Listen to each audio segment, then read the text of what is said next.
আদর খাচ্ছে, আদর। আদর খাওয়ার জন্য শুয়েই পড়লো, আদর খাওয়ার জন্য শুয়েই পড়লো। দেখো চুপ করে শুয়ে থাকলো।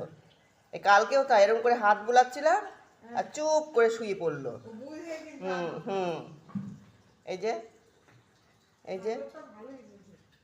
আর সুমনাও তাই, ওই যদি বা একটু কাছে সুমনার কাছে যায়, গিয়ে শুয়ে পড়বে, শুয়ে পড়ে দেখাবে যে আদর করো। ওই একমাত্র ওর মাই মারে, সবাই ওকে ভালোবাসে, একমাত্র ওর মা শুধু মারে ওকে ধরে ধরে। হ্যাঁ, মা শুধু ভাবে যে আমার খাবারটা খেয়ে নিচ্ছে। হ্যাঁ হ্যাঁ।